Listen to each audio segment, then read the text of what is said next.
तो दोस्तों नमस्कार, मैं हूं अनिल और रेसलिंग सुपर धमाल में आपका स्वागत है। तो दोस्तों एक और मुकाबला ऐड हो चुका है नाइट ऑफ चैंपियंस में।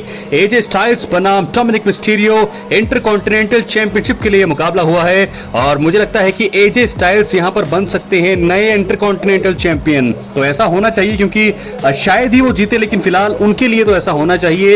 एक बहुत ही अच्छा रोल यहां पर निभा रही है डोमिनिक मिस्टीरियो, एक हील के तौर पर बहुत ही बढ़िया काम कर रही है। तो ये मुकाबला ऐड हुआ है नाइट ऑफ चैंपियंस में, लेकिन मुझे लगता है कि डोमिनिक मिस्टीरियो ही रिटेन करने वाले हैं अपने इस टाइटल को। तो क्या है आपकी राय? अपनी राय कमेंट बॉक्स में जरूर दें और अगर आप चैनल पर नए हैं सब्सक्राइब करने के बाद ऑल पर क्लिक करें। तो दोस्तों अब हम बढ़ेंगे अगली खबर की ओर जो जुड़ी है लिव मॉर्गन से। आपको बता दें आज के मंडे नाइट रॉ में लिव मॉर्गन का जो शोल्डर है, जो उनका कंधा है, थोड़ा डिसलोकेट हो गया है। माइकल कॉल ने इसकी जानकारी दी जब वो कमेंट्री कर रहे थे, तो बता रहे थे साथ साथ कि लिव मॉर्गन का जो शोल्डर है डिसलोकेट हो चुका है, जिसके चलते उनके भविष्य पर अब जो है थोड़े सवाल खड़े हो चुके हैं। इंजरी जो है उनकी मुझे लगता है कि गंभीर सिचुएशन में है। 16 हफ्तों का ऐसा कुछ बताया जा रहा है कि 16 हफ्ते वो रिंग से दूर रह सकती हैं, यानी कि तकरीबन 1 साल से ज्यादा। तो अगर ऐसी चीज हुई है तो ये उनके करियर को भी इफेक्ट करेगा और लिव मॉर्गन जो है इस समय मुझे लगता है कि इंजरी को लेकर के बहुत ज्यादा गंभीर है और बहुत सारी मुझे लगता है कि वो अब दूर होने वाली है WWE के रिंग से कुछ समय के लिए। इसके बाद हम आपको बता दें आज के मंडे नाइट रॉ में जे उसो ने जो है क्वालिफाई कर लिया है, सेमीफाइनल में वो पहुंच चुके हैं, एडवांस कर चुके हैं। King of the ring tournament के सेमीफाइनल में जे उसो पहुंच गए हैं, जिसका मतलब साफ है कि जे उसो का मुकाबला होगा the American nightmare Cody Rhodes से।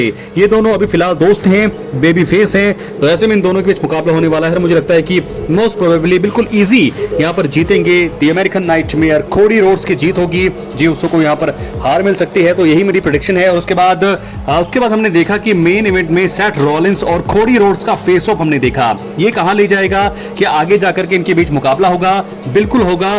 सेथ रॉलिंस इस समय mister money in the bank हैं और कोडी रोड्स इस समय king of the ring tournament के फाइनल में जाने के लिए प्रयास करेंगे। जे उसो को हराएंगे, उसके बाद मुझे लगता है कि रैंडी ऑर्टन को भी हरा करके समर स्लैम में जगह बनाने वाले हैं। तो क्या इन दोनों के बीच आगे जाकर के कुछ होने वाला है? वीडियो के एंड में बात करते हैं।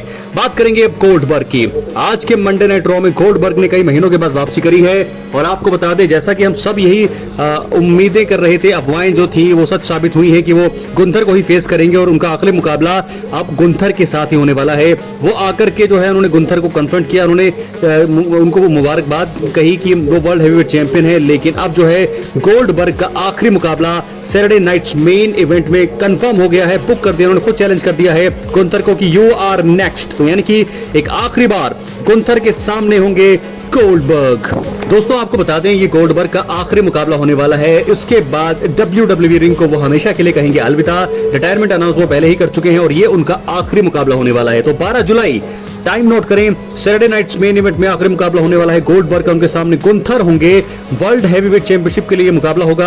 कौन जीतेगा दोस्तों इस मुकाबले में? क्या आखिरी बार यहां पर गोल्डबर्ग को जिताया जा सकता है या फिर जीत होगी गुंथर की? एक आखिरी मुकाबला और आखिरी मुकाबले में क्या यहां पर गुंथर को यहां पर जीत दिलाई जा सकती है? मुझे लगता है कि गुंथर ही जीतेंगे क्योंकि अभी अभी वो पहला ही टाइटल डिफेंड कर रही हैं। अगर गोल्डबर्ग को एक शानदार विदाई देना चाहते हैं तो मुझे लगता है शायद गोल्डबर्ग यहां पर जीते। अगर ये उनका आखिरी मुकाबला है तो गोल्डबर्ग को जीतना नहीं चाहिए। अगर वो जीतेंगे तो उनको फिर टाइटल डिफेंड करना पड़ेगा, जो कि अगर उनका आखिरी मैच है तो नहीं होगा।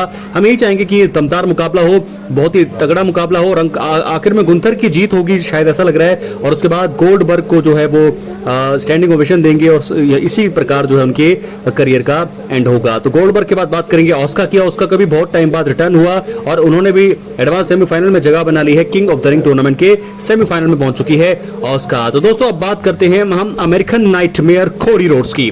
तो कोडी रोड्स की बात करते हैं, समय वो सेमीफाइनल में भिड़ेंगे king of the ring tournament में जे उसो से। जे उसो के खिलाफ उनका मुकाबला होगा और मुझे लगता है कि बड़ी इजीली ये मुकाबला टफ होगा, लेकिन आखिर में जीत होगी अमेरिकन नाइटमेयर कोडी रोड्स की। और फाइनल में मुझे लगता है कि सैमी ज़ेन को हराएंगे रैंडी ऑर्टन और कोडी रोड्स के बीच होगा king of the ring tournament का फाइनल, जो कि नाइट ऑफ चैंपियंस में होगा 28 जून को। और इन दोनों के बीच तगड़ी टक्कर हमें देखने को मिलने वाली है। ये दोनों भी दोस्त हैं, लेकिन इस मुकाबले में मुझे ऐसा लगता है कि रैंडी ऑर्टन को पुश नहीं बल्कि कोडी रोड्स को ही पुश दिया जाएगा एक बार फिर और कोडी रोड्स की जीत होगी। उसके बाद वो पहुंच जाएंगे फाइनल में मतलब फाइनल में जीत जाएंगे king of the ring tournament और उसके बाद उन्हें एक मौका मिलेगा समर स्लैम में चैंपियन को चैलेंज करने का, चैंपियनशिप मुकाबला पाने का, और वो एक बार फिर मुझे लगता है कि अनडिस्प्यूटेड चैंपियनशिप के लिए ही जाएंगे, क्योंकि वर्ल्ड हैवीवेट चैंपियनशिप के लिए वो नहीं जाएंगे। इजीली आराम से वो जॉन सीना को ही चैलेंज करेंगे समर स्लैम में। तो easily John Cena versus Cody Rhodes summer slam के नाइट 2 के मेन इवेंट में ऐसा हो सकता है। उसके बाद क्या होगा ये आपको बताते हैं। दोस्तों आपको बता दें कि अमेरिकन नाइटमेयर कोडी रोड्स जो है अनडिस्प्यूटेड चैंपियनशिप जॉन सीना के खिलाफ लड़ेंगे समर स्लैम में, और यहां पर बातें की जा रही हैं, रिपोर्ट्स में कहा जा रहा है कि जॉन सीना को वो हरा देंगे और अपने टाइटल को वापस हासिल कर लेंगे। यानी कि जॉन सीना का जो टाइटल रेन है वो समर स्लैम में खत्म होने वाला है। यानी कि उन्होंने रेसलमेनिया 41 में चैंपियनशिप जीती, उसके बाद वो हार जाएंगे इसे समर स्लैम के इवेंट में। ऐसा होने वाला, एक बार फिर चैंपियन बन जाएंगे कोडी रोड्स, और उसके बाद क्या होना है उसी इवेंट में समर स्लैम में ही यहां पर मुझे ऐसा लगता है सेथ रॉलिंस, क्योंकि रिपोर्ट में बताया जा रहा है कि सेथ रॉलिंस कैश इन करेंगे और सक्सेसफुली कैश इन कर लेंगे, कोडी रोड्स को हरा देंगे और पहली बार कोडी रोड्स को हराएंगे। अमेरिकन नाइटमेयर कोडी रोड्स को सेथ रॉलिंस हराएंगे और सेथ रॉलिंस बन जाएंगे न्यू अनडिस्प्यूटेड डब्ल्यूडब्ल्यूई चैंपियन। यहां से आज के इस फेस ऑफ से ऐसी रिपोर्ट में बताया जा रहा है कि ऐसा होगा, कोडी रोड्स हराएंगे, पिन करेंगे जॉन सीना को 1 2 3, अपने टाइटल को बैक करेंगे, उसके बाद आखिर में अपने कैश इन का जो है इस्तेमाल करेंगे। सेथ रॉलिंस का म्यूजिक बजेगा, Seth Rollins, Bronson read, Bron Breakker उनके साथ होंगे और ऐसे में कोडी रोड्स को कमजोर किया जाएगा और उसके बाद जो है कैश इन करेंगे सक्सेसफुली सेथ रॉलिंस और बन जाएंगे नए अनडिस्प्यूटेड डब्ल्यूडब्ल्यूई चैंपियन। तो समर स्लैम में सेथ रॉलिंस बनने वाले हैं नए अनडिस्प्यूटेड चैंपियनशिप, यानी कि जॉन सीना भी चैंपियनशिप हारने वाले हैं समर स्लैम में और साथ के साथ कोडी रोड्स जीत के कुछ मिनटों बाद ही अपने चैंपियनशिप को हारेंगे और नए अनडिस्प्यूटेड चैंपियन बनेंगे सेथ फ्रीकिन रॉलिंस। क्या है आपकी राय कमेंट बॉक्स में जरूर दें। और क्या समर स्लैम, बातें तो हमने सबकी कर ली, लेकिन रोमन रेंस की बात किए बिना ये वीडियो कैसे खत्म होगी? आइए बात करते हैं हम रोमन रेंस की। दोस्तों रोमन रेंस के बारे में कुछ भी इस समय नहीं पता कि वो क्या कर रहे हैं, कहां पर है, लेकिन इतना तो जरूर पता है कि उनकी वापसी जरूर होगी। लेकिन समर स्लैम में अगर ये सिनेरियो बन रहा है कि सेथ रॉलिंस यहां पर समर स्लैम में चैंपियन बनेंगे, तो यहां पर रोमन रेंस का मैच किसके साथ होगा? क्या उनका मुकाबला ब्रॉन ब्रेकर के साथ होगा? ऐसे में मुझे लगता है कि ये शायद हो सकता है सेथ रॉलिंस अगर कैश इन समर स्लैम में करेंगे तो रोमन रेंस किसके लिए वापसी करेंगे, क्योंकि उनका मुकाबला समर स्लैम में ही होगा। या फिर मुझे ऐसा लगता है कि पिछले साल की तरह समर स्लैम में ही यहां पर रिटर्न करने वाले हैं रोमन रेंस। क्या फिर ऐसा होगा? अगर ऐसा होगा तो फिर मुझे नहीं लगता कि रोमन रेंस जो है मैच लड़ेंगे समर स्लैम में।